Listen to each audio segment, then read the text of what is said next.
बिस्मिल्लाहिर्रहमानिर्रहीम अस्सलाम वालेकुम। हालिया सीमा हैदर का जो वाक़या आया है, अभी तक तो उसका ही नहीं पता चल पा रहा कि उसका सच क्या है, उसका झूठ क्या है। जितनी कहानियां हैं वो सारी की सारी घड़ी जा रही हैं।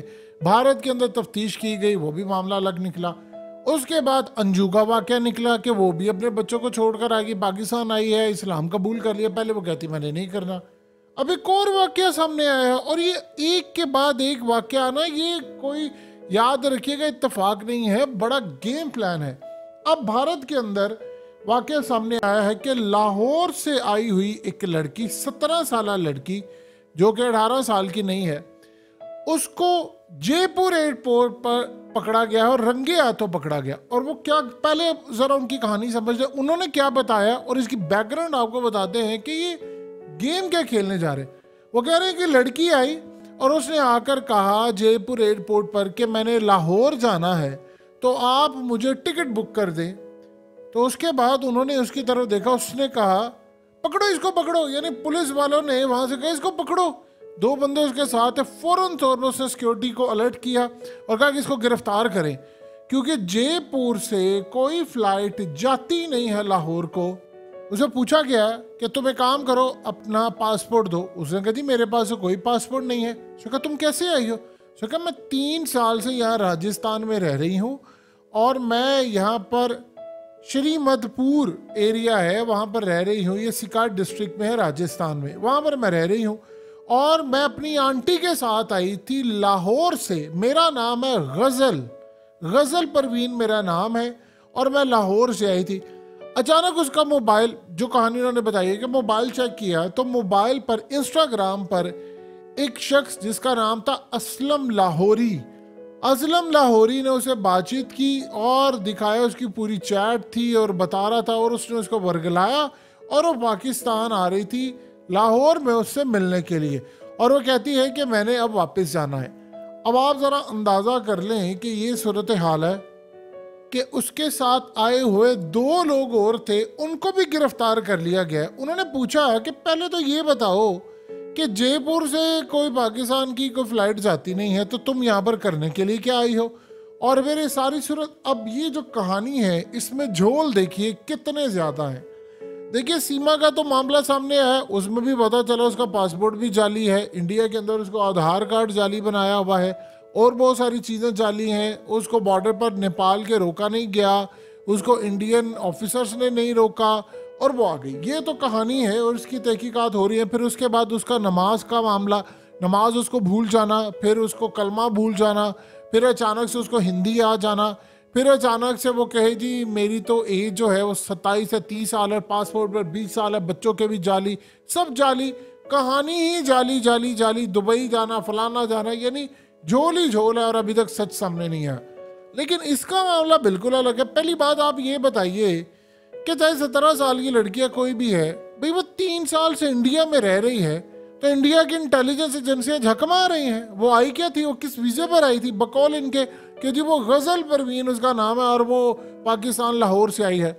अब एक बात बताइए कि जब देखिए पाकिस्तान और इंडिया ये दोनों का मामला, जब इनके बहुत सारे रिश्तेदार एक दूसरे की तरफ आते जाते हैं वाघा बॉर्डर से, तो जब तक वो रिश्तेदार आते जाते हैं उनको वीज़ा इशू किया जाता है, और वीज़े के अंदर स्पेसिफिक लिखा होता है कि आप ये एरिया तक रह सकते हैं। मिसाल के तौर पर उससे पहले तहकीक की जाती है, बड़ी लंबी चौड़ी इन्वेस्टिगेशन के बाद फिर कहीं जाकर वीज़ा होता है। कभी कभार 4-4 साल वीज़ा नहीं मिलता। चले वीज़ा मिल भी गया, तो वीज़ा मिलने के बाद वो आई यहाँ पर, और आने के बाद कोई भी फैमिली आती है तो दोनों ममालिक इंटेलिजेंस एजेंसियां सादा कपड़ों में उस घर के आगे पीछे वो तैनात हो जाते हैं। चाहे वो वहाँ पर कोई रेडी लगा ले, चाहे वहाँ पर वो कोई काम कर ले, इंडिया में भी है और पाकिस्तान में, और उन्हें नज़र रखनी है तो दुनिया भर में काम होता है, और पूरी नज़र रखी जाती है उनके साथ उनको। यानी आप इसराइल में जाएंगे और इसराइल में कोई डुअल नेशनल पाकिस्तान आता है तो उसके साथ मुसाद और शिनबैत के लोग घूमते रहते हैं,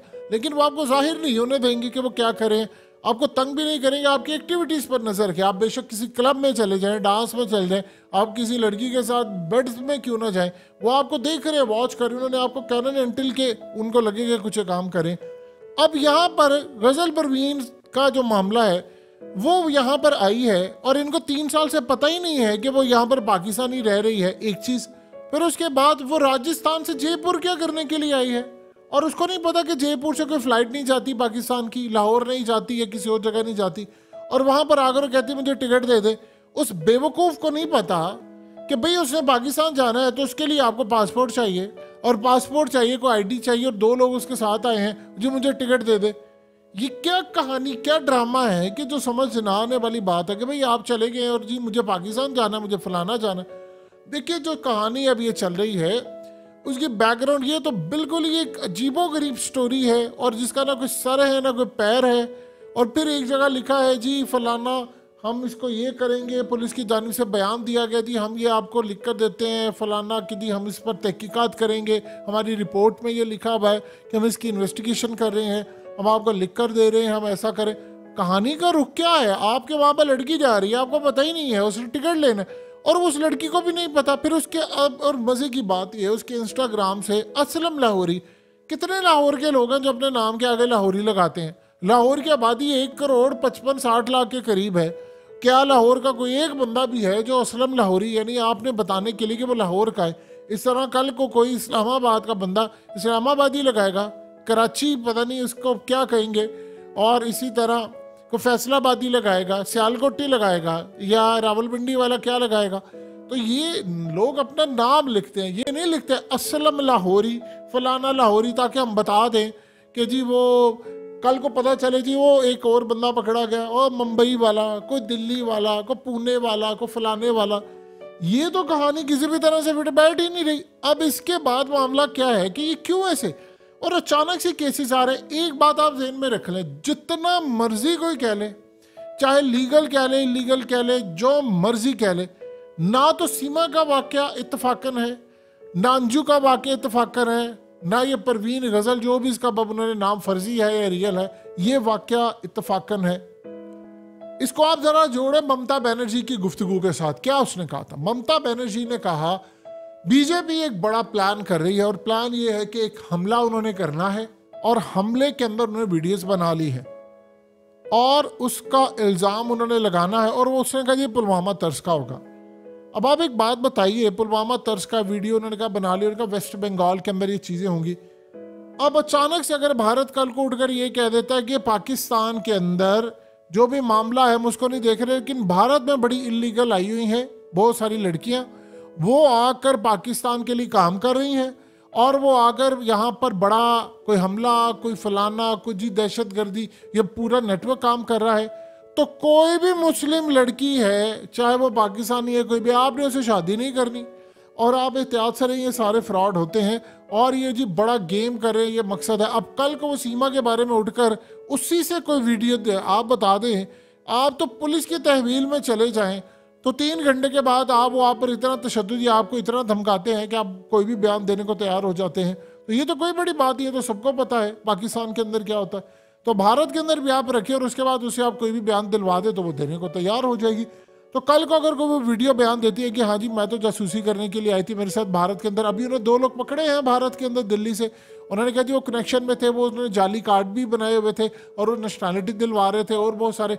इसी तरह वो कहेंगे जी देखो हमने परवीन गजल भी पकड़ ली है, वो जी फलाना भी पकड़ लिया, और ये जी बहुत बड़ा नेटवर्क भारत के अंदर था, और जी ये इंडियंस बनकर रह रहे हैं और फलाना, और कहेंगे जी सारी मुस्लिम लड़कियों के शक्कू शुबात पैदा कर दिए हैं कि आपने इनसे शादी नहीं करनी है, आपने फलाना नहीं करना, ये बड़ा नेटवर्क है, और इसकी आड़ के अंदर कोई जाली हमला, कोई काम। कल को कोई हमला करवा कर वो नाम पाकिस्तान का लगा दे कि जी ये देखिए हमने तो कहा था नेटवर्क पकड़ा है, और सीमा ने भी बता दिया वो इस नेटवर्क का हिस्सा फलाना कर दिए, कोई भी वो इल्ज़ाम जाली ऊपर नीचे करके या सही कुछ करके लगा कर तो उसको पाकिस्तान के माथे पर थोप देंगे और कहेंगे जी ये देखो ये भी सूरत हाल है। यानी ये कहानियाँ अचानक से, वो जी आप अपने बच्चे छोड़ छोड़ के सारे जा रहे हैं, उधर वो मुस्लिम है उसने हिंदुज़म कबूल कर लिया, इधर वो हिंदू गई थी तो उसने इस्लाम कबूल कर लिया, और फिर उसके बाद जी जयपुर पर वो चली गई है एयरपोर्ट पर बगैर टिकट के, बगैर पासपोर्ट के, 2 बंदे साथ गए हैं, और वो कह रही है, और इनकी इंडिया की इंटेलिजेंस एजेंसियों को पता ही नहीं है कि बेचारे 3 साल से वो यहाँ पर रह रही है। जब वो वहाँ पर आई थी बकौल इनके, वो आई है अपनी आंटी के साथ, तो आंटी से जाकर पूछो कि वो कैसे बगैर डॉक्यूमेंट्स के ट्रैवल करके आ गई है। वो लड़की कहती थी मुझे तो पता ही नहीं, मैं तो बड़ी छोटी सी थी, आई थी, बगैर डॉक्यूमेंट्स के कौन ट्रैवल करता है। फिर इंडिया से पूछा आपने सीमा को एंटर कैसे होने दिया नेपाल से। फिर ये असल में कहानी, ये बहुत बड़ा प्लान बन रहा है और उसके कुछ अरसे के बाद आपको पता चलेगा कि कहानी का रुख क्या था और किस लेवल पर जाकर ये तमाशा हुआ।